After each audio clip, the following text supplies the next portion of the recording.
শেষ 10 দিন ইতিকাফ মাস্ট। ইতিকাফটা যদি আপনি শেষ 10 দিন মসজিদে করতে পারেন এবং ইতিকাফ বসে অতিরিক্ত অপ্রয়োজনীয় মোবাইল টিপাটিপি বন্ধ করতে পারেন, অটোমেটিকলি আপনার রমজানকে আপনি সামনে করতে পারবেন ইনশাআল্লাহ। কারণ যখন আপনি মসজিদে নিজেকে আবদ্ধ করে ফেলবেন 10 দিনের জন্য, আপনি যখন বাইরে যেতে পারবেন না এবং অপ্রয়োজনে মোবাইল টিপাটিপি আপনি যখন করার অপশনটা বন্ধ হয়ে যাবে, অটোমেটিকলি আপনার তেলাওয়াত আসবে, দোয়া আসবে, আল্লাহর স্মরণ আসবে, আল্লাহর জিকির হবে এবং আপনি ভালো কাজ করতে পারবেন। এজন্য লাইলাতুল কদর পেতে হলেও ইতিকাফের কোনো বিকল্প নাই। ইতিকাফ করার জন্য মসজিদগুলোতে লটারি হওয়া দরকার। দুর্ভাগ্য আমাদের, এখন ইতিকাফ করার জন্য লোক খুঁজে পাওয়া যায় না। এজন্য ভাইরা, ইতিকাফ এমন একটা আমল যে আমল আপনি একবার করলে এটার যে তৃপ্তি, এটা অনুভব করলে আপনি আর ছাড়তে পারবেন না। আল্লাহ তাআলা আমাদেরকে ইতিকাফের এই গুরুত্ব বোঝার তৌফিক দান করুন।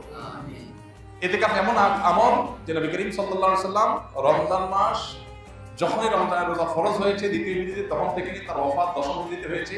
এই 8 বছরের দীর্ঘ সময়ে কোনো দিন, কোনো রমজানে তিনি ইতিকাফ ছাড়েন নাই। প্রত্যেক রমজানে প্রতি বছর তিনি ইতিকাফ করেছেন। যে আমল প্রিয় নবীজি একটি রমজানে একটি বছরও ছাড়েন নাই, সেটা আপনি জীবনে 1 বছরও করেন নাই। বেশিরভাগ মুসল্লিদের অবস্থা। এখানে হাত তুলতে বলা হয়, কারা কারা জীবনে ইতিকাফ করেছেন? অল্প কিছু হাত উঠবে। বেশিরভাগ মানুষ জীবনে একবারও বসেন নাই। যেটা রাসূল সাল্লাল্লাহু আলাইহি ওয়াসাল্লাম জীবনে একবারও ছাড়েন নাই, সেটা আপনি জীবনে একবারও করেন নাই। আপনি কি উম্মত, কি জান্নাত প্রত্যাশী, আপনি নিজের মূল্যায়ন নিজে করেন। রাসূল সাল্লাল্লাহু আলাইহি ওয়াসাল্লাম জীবনে যেটা ছাড়েন নাই, এটা আপনি 1-2 বার হলে তো করবেন। এই জন্য ইতিকাফ করার নিয়ত করব ইনশাআল্লাহ। এখন থেকে বলতেছি, কারণ ইতিকাফ 20 রমজান সন্ধ্যা সূর্য ডোবার আগে আগে আপনাকে শুরু করতে হবে। তখন বললে তো আর আপনি প্রস্তুতি নিতে পারবেন না। এখন আগে থেকে বললাম, এর মধ্যে আপনি প্রস্তুতি নেন, প্রিপারেশন নেন, পরিকল্পনা করেন। তাহলে এই চতুর্মুখী চেষ্টা যদি আপনি করেন, তাহলে ইনশাআল্লাহ আপনার এই মাসটাকে আপনি সাকসেস করতে পারবেন। আল্লাহ আমাদেরকে রমজানের সকল অর্জন, সকল সুফল, সকল মাগফিরাত, নাজাত, রহমত, বরকত, কল্যাণ, সওয়াব, আজর, এগুলোকে আল্লাহ তাআলা আমাদের আমলনামায় নিজের ঘরে তোলার তৌফিক দান করুন।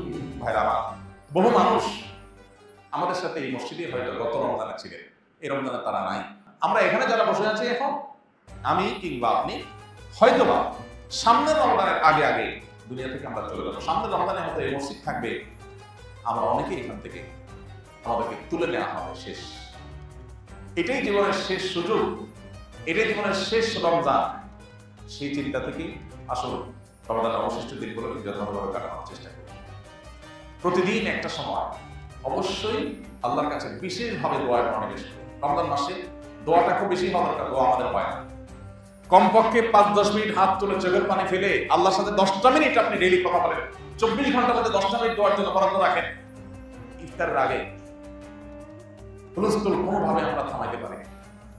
ইফতারের 15 মিনিট আগে বাসার সমস্ত আয়োজন স্টপ করে দেন, যা যেখানে আছে। এইভাবে পেঁয়াজি এখনো চুলার উপরে আছে, চুলা বন্ধ করে দেন। এই পেঁয়াজি মাগরিবের পরে খাবে আজকে আর দরকার নাই, কারণ এখন এটা করতে গেলে আজকের দোয়াটা মিস হয়ে যাবে। 15 মিনিট আছে, এখন পরিবারের সঙ্গে আল্লাহর কাছে হাত তুলে ইফতারের আগে দোয়া কবুল হয়। ভোর রাত দোয়া কবুলের সময়, ভোর রাতে উঠেও আমরা মোবাইল টিপাটিপি বন্ধ হয়, ফেসবুকের নোটিফিকেশন, যুবক পোলাপানে মা বাপ চিল্লাইতে চিল্লাইতে মোবাইল হাত থেকে রাখে না। এরপর এসে খাবে, এমন সময় খাবে যে তার খাবারের প্লেট এক হাতে, আর এক হাতে খাবারের লোকমা, আর এদিকে মসজিদের মুয়াজ্জিনের হাতে মাইক। কম্পিটিশন চলে, কে আগে দেয়, কি মুয়াজ্জিন আগে আজান শুরু করে দেয়, সে আগে শেষ করতে পারে, কম্পিটিশন। এটা কি সাহারি না তামাশা? শেষ সময় সাহারি করতে বলা হয়েছে, মানে এই না যে লাস্ট মিনিট পর্যন্ত আপনি খাবেন। নবী করিম সাল্লাল্লাহু আলাইহি ওয়াসাল্লাম সাহারি খেয়ে শেষ করে ফজর নামাজ শুরু করতেন, মাঝখানে 50 আয়াত তেলাওয়াতের মতো আনুমানিক 10 মিনিট সময় গ্যাপ থাকতো। তাহলে শেষের দিকে সাহারিতে শেষে করেন আর আগে করেন, ভোর রাতে যখন উঠেন একটু দোয়া, এটা যদি আপনি করেন ইনশাআল্লাহ বিদিল্লাহ রমজানটা আপনার কাছে প্রাণবন্ত হবে, উপভোগ্য হবে। আপনি রমজানকে ফিল করতে পারবেন। 10টা মিনিট করে ডেইলি কাটার ব্যবস্থা করার অভ্যাস করেন, পরিবারের সব সদস্যদেরকে নিয়ে বা যার যার মতো করে সবাই দোয়া চেষ্টা করব ইনশাআল্লাহ। আল্লাহ আমাদেরকে তৌফিক দান করুন। যারা জিনের উপদ্রবের শিকার হয়েছে, ব্ল্যাক ম্যাজিকে যারা আক্রান্ত হয়েছে, এবং যারা এটা রুকিয়া শরঈয়া করেছেন, শরঈ ঝাড়ফুঁকের শরণাপন্ন যারা হয়েছেন, সার্ভিস যারা নিয়েছেন, তারা জানবেন খুব ভালো করে যে কোরআন তার সবচেয়ে বড় মিরাকল হলো কোরআন আল্লাহ রাব্বুল আলামিনের এমন এক কালাম, এমন এক গ্রন্থ যে এইটা তেলাওয়াতের ফলে অনেক রোগ, অনেক অসুখ, অনেক আধ্যাত্মিক সমস্যা, এমনকি জিন জাদুর যে সমস্যা, এটা ট্রিটমেন্ট তেলাওয়াতের মাধ্যমে হয়ে যায়। আমার পরিচিত একাধিক মানুষ, পার্সোনালি আমি খুবই চিনি, ব্যক্তিগতভাবে ফ্যামিলিগতভাবে আমার সাথে ভালো সম্পর্ক আছে, এরকম মানুষ আছে। একসাথে উমরা করতে গেছি, ওনার ফ্যামিলিতে জিনের সমস্যা অনেক, উপদ্রব ভয়ঙ্কর। তো রমজানে যখন মক্কা হারাম শরীফে একদিন, 2 দিন, 3 দিন তারাবির নামাজ পুরার সময় উনি ওনার ফ্যামিলি তারা শামিল হয়েছে, তেলাওয়াত শুনেছে। এরপর থেকে তাদের অসুস্থতা ভয়ঙ্করভাবে বেড়ে গেল। আমাদেরকে জানালেন যে হঠাৎ করে একবার বেহুশ হয়ে যাওয়ার অবস্থা, সহ্য করা যাচ্ছে না, তেলাওয়াত কাহিনী কি। তো আমি রাকিদের সাথে যোগাযোগ করলাম, বিভিন্নভাবে পরামর্শ আলোচনা করলাম, করার পরে অ্যাসেসমেন্ট করে দেখা গেল যে মেডিসিন জায়গা মতো পড়েছে। অর্থাৎ এই যে তেলাওয়াত হচ্ছে, সেই তেলাওয়াতের ফলে তার ট্রিটমেন্ট শুরু হয়ে গেছে।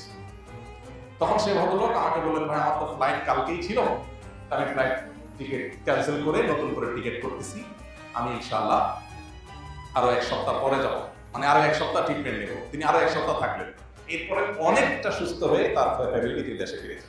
আমার নিজের সাথে একসাথে আমরা গেছি। এই জন্য ভাইরা, তারাবির নামাজের তেলাওয়াত শুনতে আপনার কষ্ট হয়, বিরক্তি লাগে, আপনি চলে যান। এক বসায় শুধুমাত্র ফেসবুক, ইউটিউবে আপনি প্রতিদিন অন্তত 1-1.5-2 ঘন্টা পার করে দেন, আপনি টের পান। সেখানে 15 মিনিট বেশি যাচ্ছে তারাবিতে, 20 মিনিট বেশি যাচ্ছে, আপনার সহ্য হচ্ছে না। আপনি চলে যেতে পারলে আপনি বাঁচেন, মনে হয় যে আপনার সময় অনেক দাম। আপনি সেই মানুষ যে দিনে ঘন্টাকে ঘন্টা আপনার সোশ্যাল মিডিয়াতে মোবাইল ধরছেন, যে 30 মিনিট চলে গেছে আপনি টেরও পান না। যা শুধু একটা মেসেজ চেক করার জন্য পকেটে বের করছেন, কোথাকার মেসেজ থেকে কোথায় চলে গেছেন আপনি জানেন না, আধা ঘন্টা শেষ, 40 মিনিট শেষ। সেই মানুষ যদি তারাবির নামাজে আপনার কাছে বিরক্তিময় হয়, সময় দিতে কষ্ট মনে হয়, তখন কি জবাব আল্লাহর কাছে দিবেন? এই জন্য আপনার নিজের কল্যাণে, নিজের প্রয়োজনে আপনি তারাবির নামাজে মনোযোগ দিয়ে শুনেন, মনোযোগ দিয়ে তারা শুনেন। মনোযোগটা ইম্পর্টেন্ট। যত মনোযোগ দিয়ে শুনবেন, আপনার ভেতরে পুরো ট্রিটমেন্ট হয়ে যাবে শরীরে। মুসলমানদের ঘরে আজকে যত অকল্যাণ, যত জিনের উপদ্রব, যত ব্ল্যাক ম্যাজিকের উপদ্রব, ঘরে ঘরে। আমাদের অফিসে ফাউন্ডেশনে 100টা ফোন যদি দিনে আসে, 100 বেশি ফোন আসে, 100টা ফোন যদি প্রতিদিন আসে, তার 80টা আসে এই ব্ল্যাক ম্যাজিকের দোষ। ঘরে ঘরে এখন সব মানুষ টের পাচ্ছে না।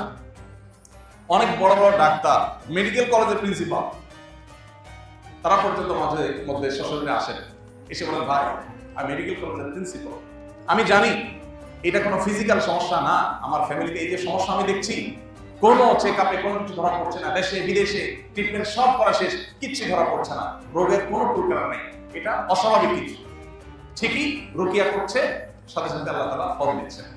কোরআনের যদি জীবন্ত কোনো অলৌকিকত্ব দেখতে চান, তাহলে কোরআন তেলাওয়াতের মাধ্যমে কিভাবে মানুষকে আল্লাহ তাআলা ট্রিটমেন্ট করেন, এটা আপনি দেখতে পারেন। ভাইরা আমার, এই জন্য কোরআনে কিন্তু আল্লাহ এটাকে শেফা বলেছে, কোরআনের মাধ্যমে আরো লাভ হয়।